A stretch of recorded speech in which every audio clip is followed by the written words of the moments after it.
So this continued about rote rule following and stuff. What was the other thing that I was going to say?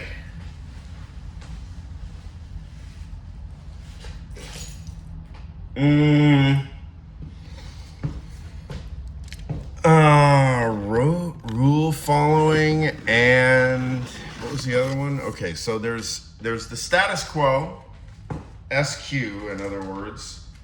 Status quo is based on the notion of a campaign.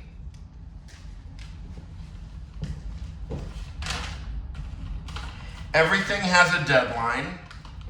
Everything is fast. And everything is framed around the notion of success. Will the campaign work? Now this, I'm speaking very generally. I have to get my coffee cup, hold on.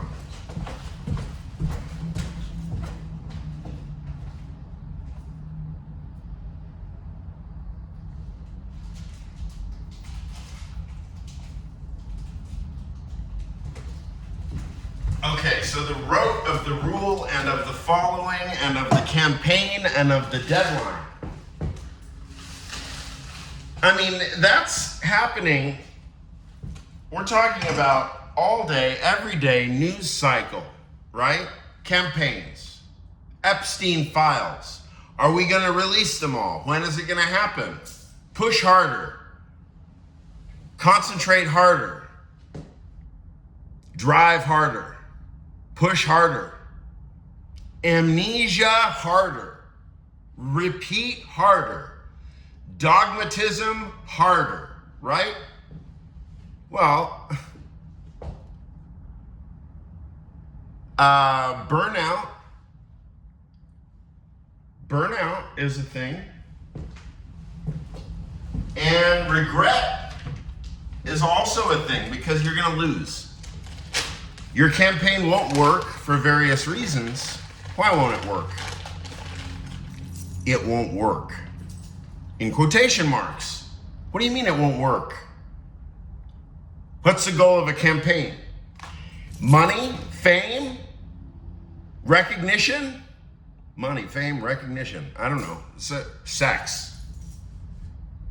Sex, money, fame, recognition. Human things. Human things.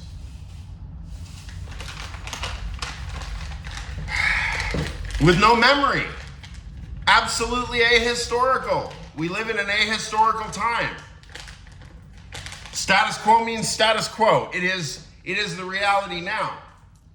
Status quo reality means that you are supposed to not have memories, not incorporate your past into your reasoning, and not incorporate your other selves. Your past selves. Because they're good for nothing. In this campaign, right, whatever this campaign is, they're good for nothing. Or are they good for nothing? Why do we act like our lives, why do we act like our lives are not relevant to the present case? Well, it could be because it's just not relevant to the present case. I mean, we certainly know what that's like to try to throw something in conversation. You think it's relevant, turns out not to be. Except what? If you explain yourself, if you explain how it's relevant, you'll make it relevant.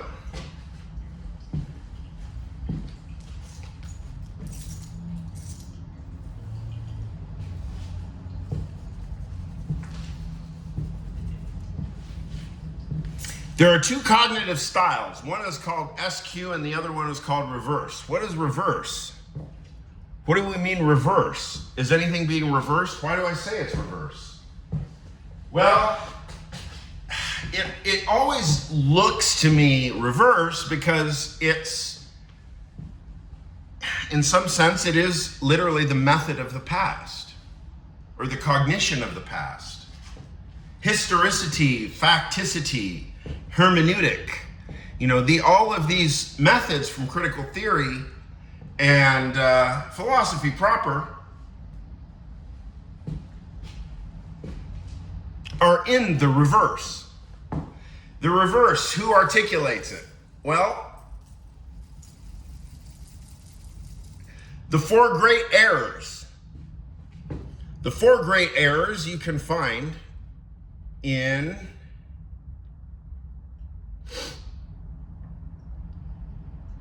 Twilight of the Idols.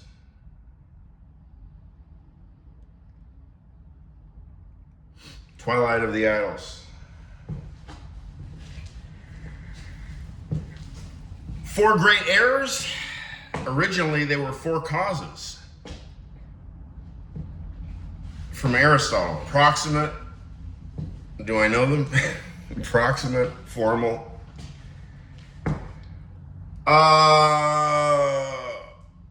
Efficient? No.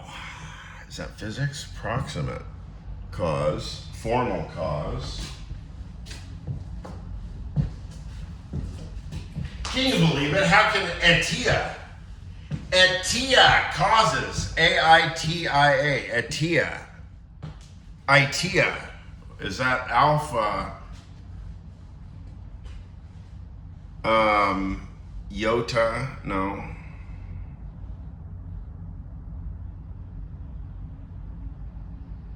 Tau?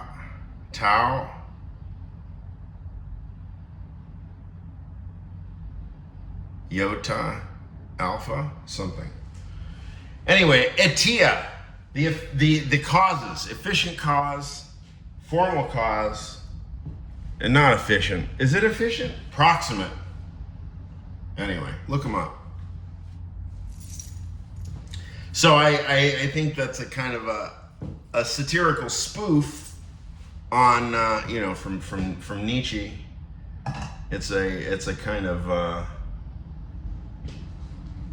nerdy philosophical joke, if you will.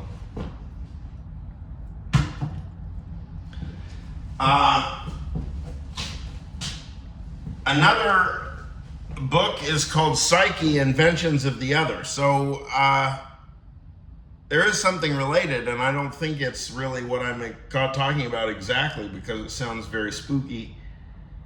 Reverse causality. Now,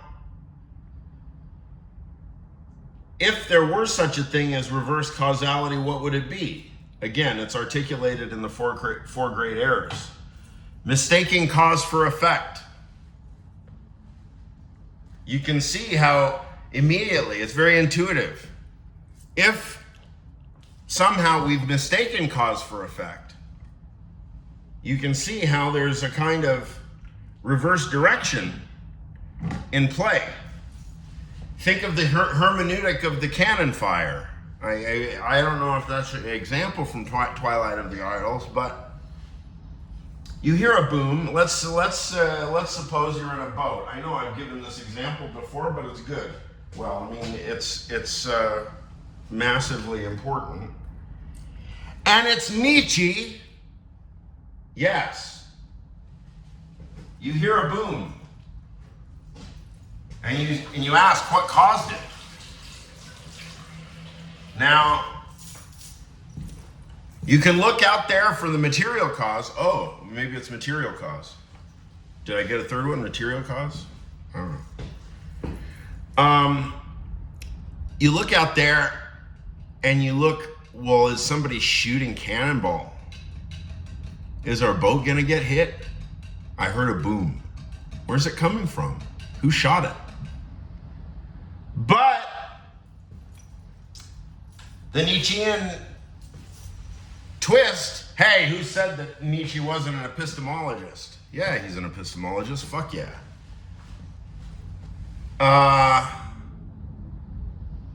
What is the primary datum? The primary datum is the boom. Ictus, boom, right? Why do you think you know what that is? Well, you recognize it or something, but tabula rasa, nobody knows what it is. So really, From that perspective, the primary datum is not the notion of the cause of the boom, but it's the boom itself. And so then, what is the next thing that the boom causes? Your here, I can't pronounce it, hermeneutic interpretation.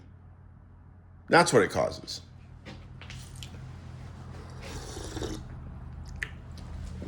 It causes your interpretation.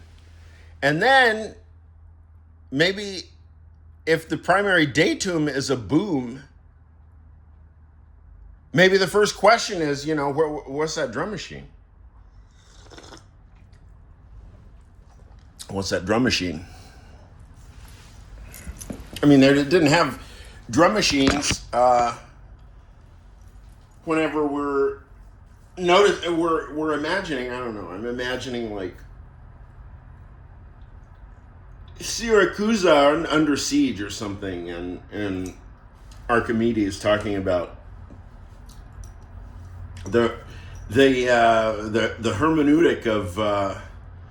hermeneutic of gunfire or something. It doesn't change the material cause. I mean, let's say that the cannon itself is the material cause. Sorry if I'm butchering the technical terms. Is the material cause of the boom. Then we can talk about other modes of causation. We can talk about the epistemology of the boom itself. What is the frame of reference for boom, boom, boom? Different people have different frames of references, and so in the case of the canon, it's like it kind of has such a universal meaning. Like there's nobody's going to fuss over that, about the interpretation of it. But there are plenty of ordinary situations that are very easy to fuss about, regarding what really happened. What really happened.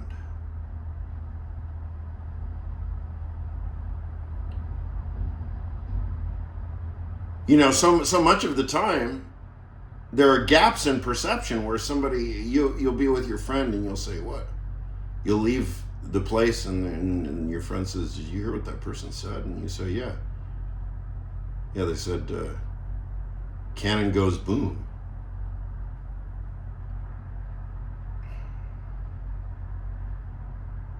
And you respond, no, it wasn't about cannons at all. It wasn't about cannons at all. The cause of that boom was not the cannon. It was the general who ordered it. The general ordered it. You didn't know about the general? Oh, well, yeah, I guess, yeah, somebody had to order it. Okay, so there's hermeneutic leeway whenever we're in a regime of material cause and effect. Tremendous leeway, because we don't know what the causes and the effects are, is the point. You can mistake cause for effect because we don't know which is which. And this is demonstrable. This is absolutely demonstrable. Go look at Professor Feynman's thought experiments about reversal of time direction in quantum electrodynamics. Very simple thought experiments illustrating that at the nano level, there is no way, at the nanoformal level, there is no way to determine which direction in time a particular mathematical formalism suggests.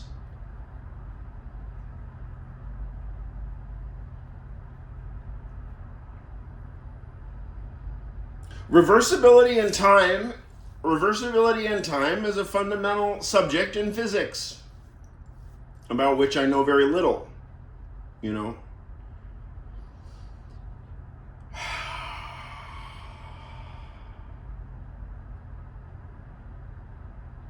But it definitely changes the look of a life. Now I'm speaking autobiographically, because I have whatever learning disabilities or learning from the other perspective, learning advantages, because from one perspective, a learning disability is a disadvantage, and the other perspective, it's an advantage, because it means other people aren't thinking like you.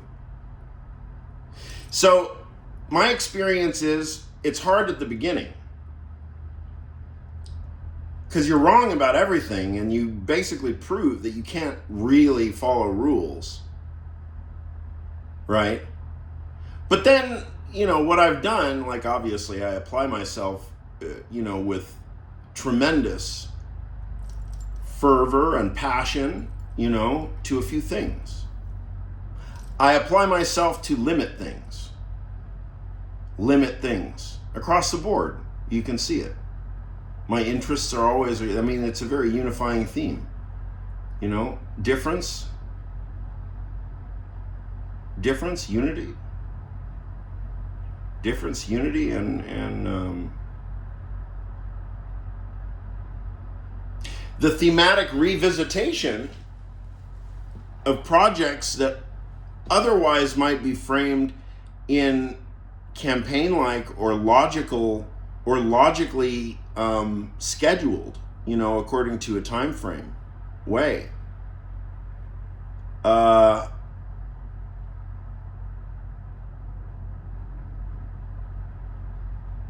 But the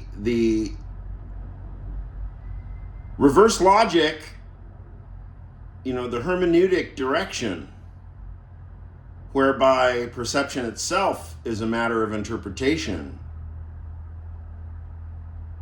and we can find any number of causes, and indeed uncountable causes, mathematically uncountable causes. How many causes are there? Are they discrete? Do they stop and start? Are they frames, or is it continuous? Isn't it more intuitive to suppose that there's just a continuous flux of causes and effects all happening, and then it's just like really continuous, and there's a lot going on. There's a lot going on. Who knows how this affects my life? There's like snot and boogers on this and stuff. This was a replacement. The original one that I ordered, was this one. It was out of stock. What has that to do with anything?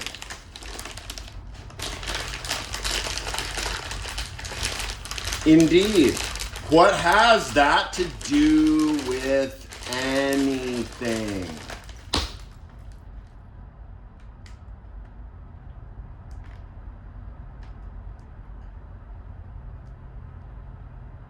See, my method, my philosophy, if it's cultivated, is fairly immune to failure, because the whole notion of failure is reframed in completely personal terms. Who knows when I'm going to revisit CSH concrete? Science. I have a bucket in my studio. It's a 5-gallon bucket, I think. One of those big paint buckets. Yeah. And there's a chunk. I originally meant for it to be like a coffee table top, like a solid concrete coffee table top. But it's made with like experimental pozzolanic formula mixture. I'll tell you what I used. I used fiberglass, shredded fiberglass. So there's a store called the Compleat Sculptor. It's on like 27th, I don't know. It's over by the West Side Highway. The Compleat Sculptor is the most amazing store. It is like one of the reasons one lives in New York City, They have stones, they have rock, The whole back of the store is just areas where they have rock. Like types of marble, big. I mean, and they teach sculpting there. They have a whole studio, and people, and sculpting like not clay, no, clank, clank, clank stones. Okay, so you wouldn't be surprised to learn that they have stuff for making molds and concrete, and there's a lot of stuff for like Hollywood, art design, set design. Oh, you can spend days on end in this store. It is unbelievable. Unbelievable. The Compleat Sculptor, and it's spelled with the pretentious spelling COMPLEAT, complete, like it's from Chaucer or something like that. I don't know. Probably Chaucer would be less identifiable than just a different spelling. So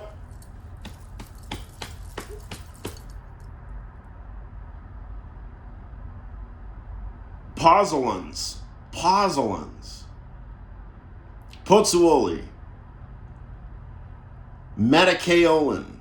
So this particular mixture that I'm talking about, I used Metakaolin. I used a lot. And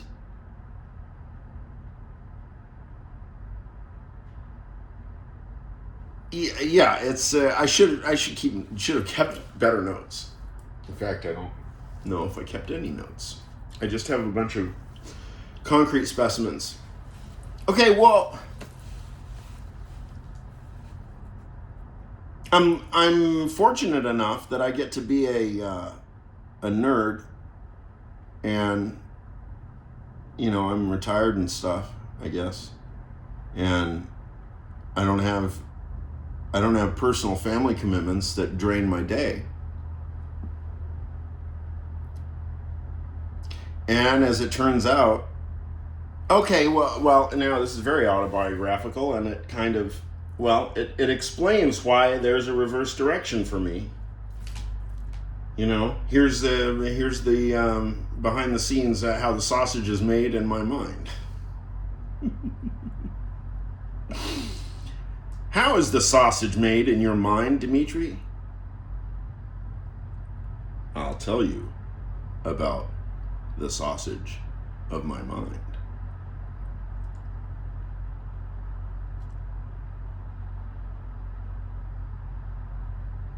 So you do a number of things in your life, and then you wonder, well, am I failing?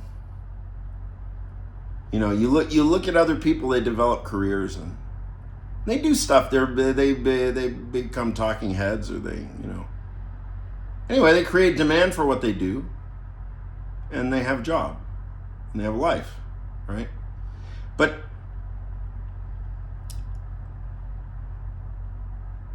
there's something that's just completely, totally anathema to that for me, and a great, pretty much, a big fundamental question in my life is why is it like, why do I have to be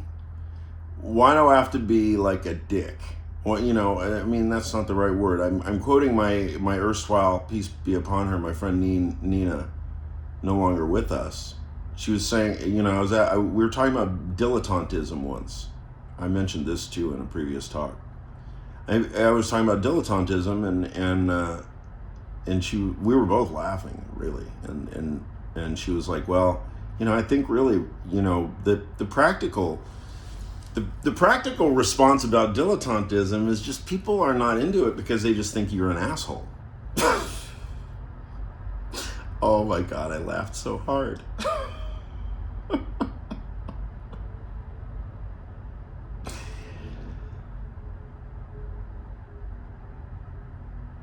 Well, if that's the price that look, it's the price, whatever the cost for what I am is okay with me. It turned out, and it turned out to be, I really beat myself up when I was young. I was like, you're going to be fucking old and broke unless you make money with your dad. And it was, I mean,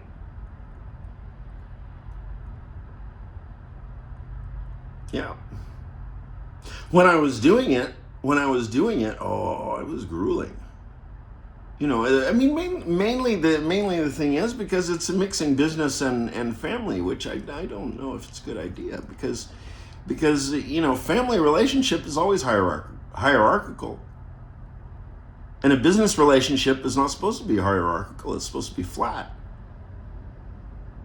You know, we live in a country of capitalism and partnerships. We don't live in a hierarchic business structure where people delegate orders and follow orders. No. I mean, hierarchy is over. It's been over for a while. You know, I mean, Magna Carta is probably the end of hierarchy, isn't it?